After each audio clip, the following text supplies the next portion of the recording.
Hi, everyone. It's me, Krylios, Team Racing Productions MC and producer. And joining me today is Faith Gibson Hubbard. Hello, welcome. Hi, good afternoon. How are you?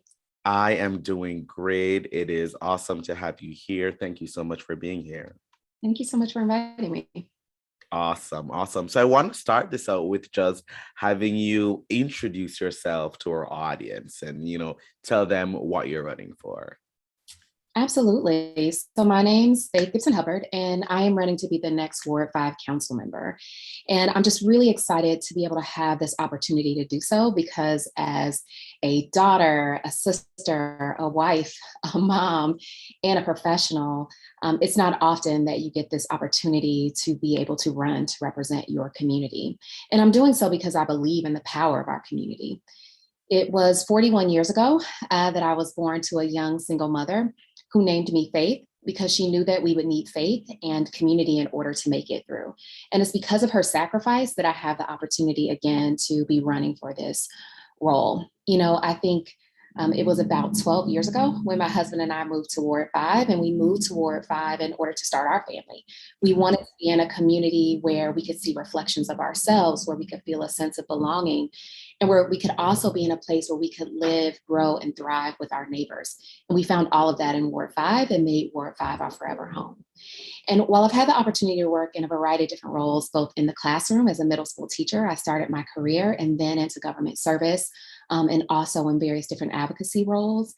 All of those things have helped me be able to work really deeply within community and know what it takes in order to come up with long-lasting solutions that are done with leveraging the power and expertise of community. And so that's why I'm running for the Ward 5 seat. I love Ward 5. This is my forever home.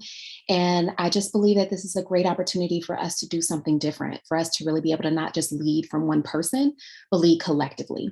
And so that's what I bring to this role, to this opportunity to be a candidate, and hopefully is selected to be the next council member for Ward 5.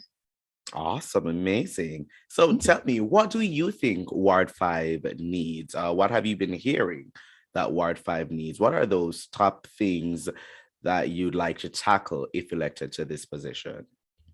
Yeah, so I think a lot of things, over the last 10 years, because we went from one census now to another, Mhm. we've definitely seen a change in demographics. And that means that a ward that was majority Black and not as economically well off has definitely, well, has always been pretty solidly middle class, right? But we Mhm. shifted quite a bit. And what I can say is that while I've been able to knock on doors all across the ward, and even before I was running, been able to interact with my neighbors through both just being a neighbor and also through various roles, we have a lot of things that are in common, but yet many times we use different words to describe those things.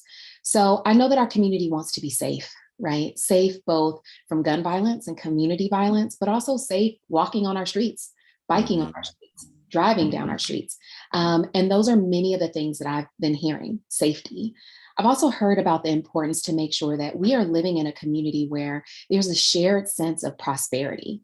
And that doesn't always feel that way in Ward 5. As we see development coming, who is that development for? How can we all Mm. benefit from that development?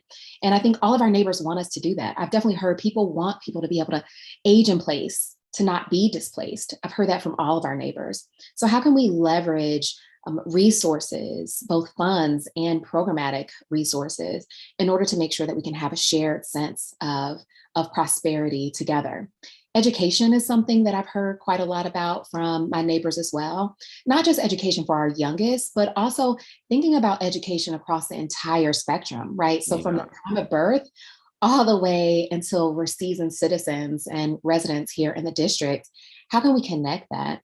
Because what we do for young children, both from birth and into our public schools, really connects to our workforce. And we've had a real evolving economy, and we want to make sure that people can be connected to that. Yeah. Yeah. Those things I would say require the biggest thing of all, which is a government that is responsive and accessible.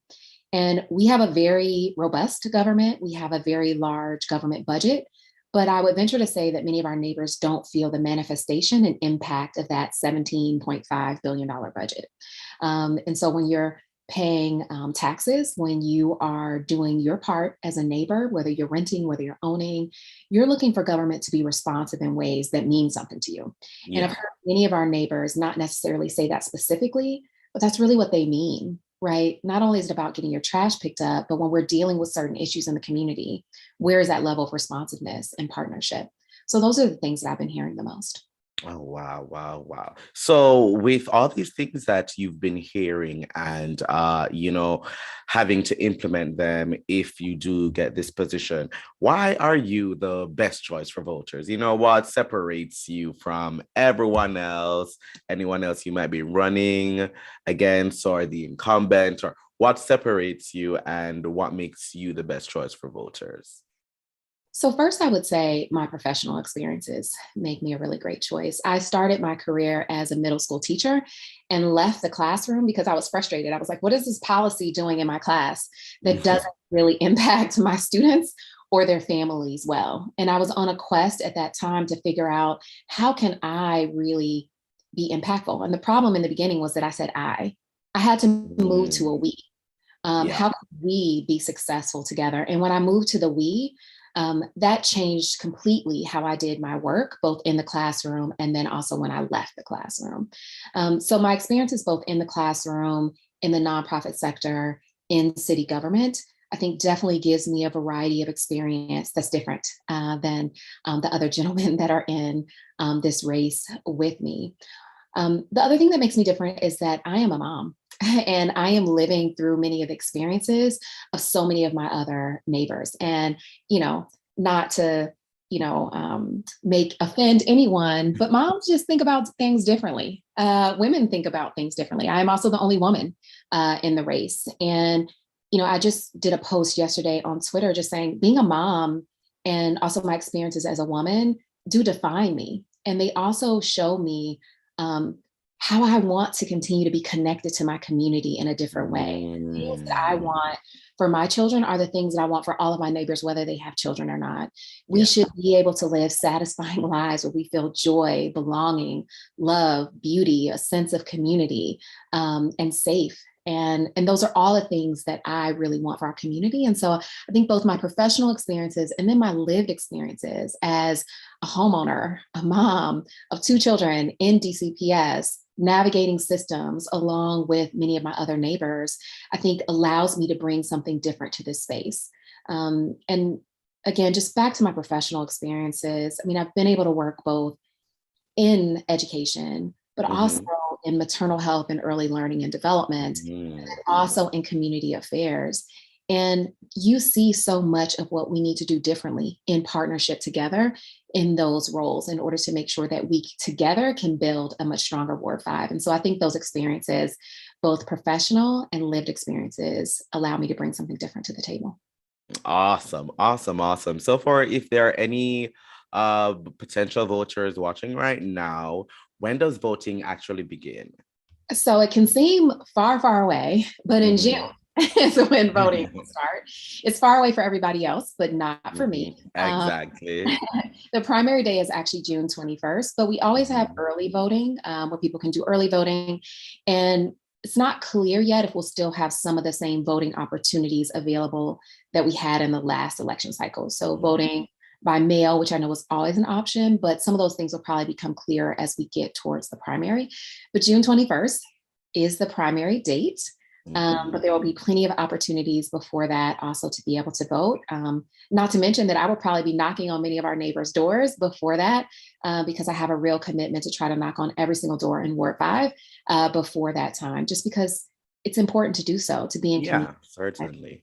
Certainly, certainly. And so, if anyone wants to learn more about you, keep up with what you're doing, support your campaign in any way, how can they go about and do that?